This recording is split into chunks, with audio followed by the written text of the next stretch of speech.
진주 의료원이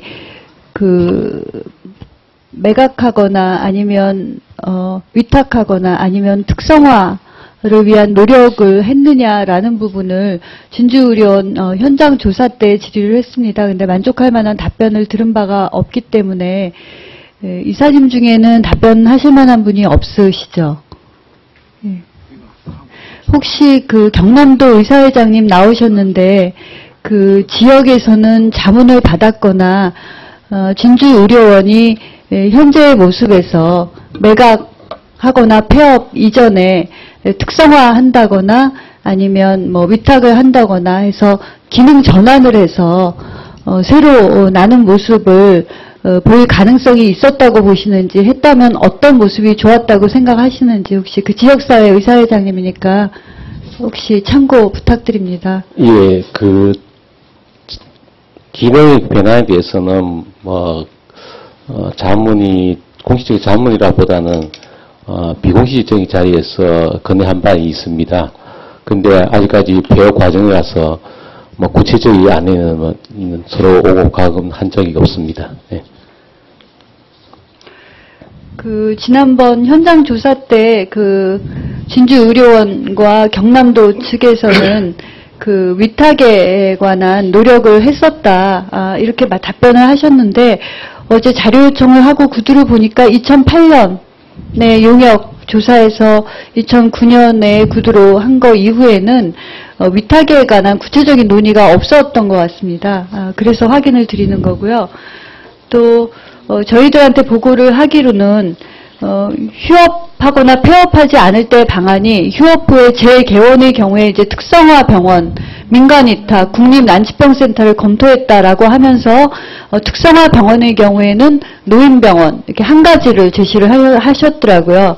그리고 국립난치병센터도 부산대 암센터나 기장군의 원자력센터와 겹치기 때문에 적절한 것을 할 수가 없었다, 이렇게 말씀을 하셨습니다. 그래서 새로운 기능 전환을 할 때는 경남도 진주의료원이 진주 서부 지역에서 그 지역의 특성에 맞는, 또 계층에 맞는, 예를 들어 장애인이 많다든지 노인이 많다든지 아니면은 여성 중에 모성 건강을 위한 것을 한다든지, 아니면 특별한 결핵이라든가 응급이라든가 해가지고 지역이나 계층 서비스 중에 무엇인가를 선택할 수가 있을 텐데, 그런 선택을 위한, 기능 전환을 위한 과정에 대한 보고가 전혀 없이 그냥 노인병원 중심으로 하려니까 민간과 경쟁이 불가피했다, 민간 위탁을 하려니까 고용 승계 애로가 예상됐다, 국립난치병센터도 아까 말한 부산이나 기장군의 센터들과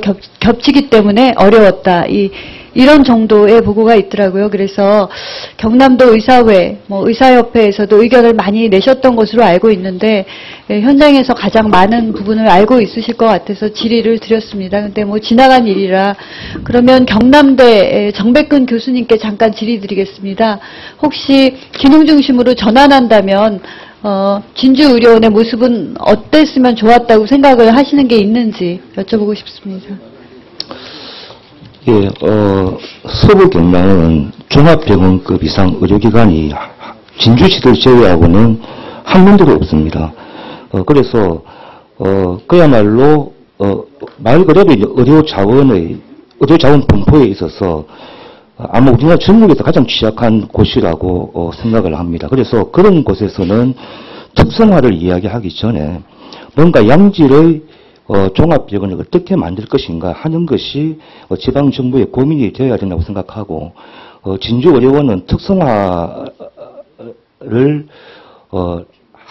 해야 되는 그런 병원이라고 생각하지는 않습니다. 예, 그렇다면 필수 진료 과목이나 필수 진료 시설 위주로 됐었어야 된다는 얘기거든요. 내과, 외과, 산부인과, 소아과, 응급과, 그 다음에 응급실, 중환자실, 분만실, 그 다음에 격리병상, 호스피스 병상, 그 다음에 행여병상, 이런 거 위주로 갔었어야 된다는 거거든요. 근데 진주의료원 보면 일반 병상하고 또 요양병상, 노인 요양병원 병상 위주로 되어 있었습니다. 그리고 문제 중에 하나는 아까 외래는 환자가 많지 않았지만 입원은 항상 병상이 차 있었기 때문에 경영에 문제가 없었다 이렇게 얘기했는데 회전율이 굉장히 낮았거든요. 장기 입원이 많았거든요. 그래서 이런 거에 대한 분석 없이 계속 노인 환자는 병상 회전율이 늦을 수밖에 없잖아요. 그래서 그런 거에 대한 자세한 분석이 너무 없었고 옛날에 용역도 보니까 2007년, 2008년 용역이 끝이더라고요. 그래서 시대가 많이 변했기 때문에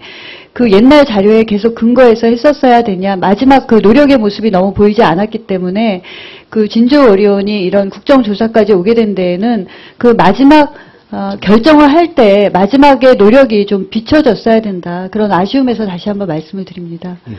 그 이기식 교수님께 마지막으로 질의 드리겠습니다. 네. 공공의료와 정책의료 용어를 좀 다르게 말씀하셔서 다를 수 있다고 생각을 하는데 현재 공공의료에 관한 법률을 정책의료에 관한 법률로 바꿔서 시행해야 된다 할 정도로 예. 조금 다른 개념을 주셨거든요. 그래서 예. 그런 것이 바람직할 수도 있지만 조금 혼란스러울 수도 있어서 지금 진주의료원 사태에 불거진 이 시점에 강조하고 싶은 거 한두 가지만 말씀 부탁드립니다.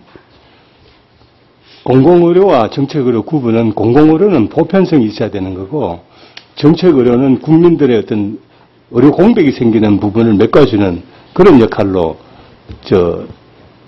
정립돼야 된다. 이렇게 말씀드리고요. 예, 그 말씀이 맞는데요. 예. 지방의료원 같은 경우는 지역마다 특성이 있어서 보편적인 것을 추구해야 되는 데도 있고 특성화된 부분을 해야 되는 부분도 조금 있어서 그 지방의료원 실정에 맞느냐 하는 부분이 또 조금 제가 예. 파악한 바로는 지방의료원이 그렇게 지역의 특성을 반영하지 못하는 것 같습니다. 그냥 건강보험 환자 보고 의료급여 환자를 민간병원보다 조금 더 본다. 이 정도 차이밖에 저는 그러면 지방의료원이 보편적 의료를 하고 있다. 해야 예.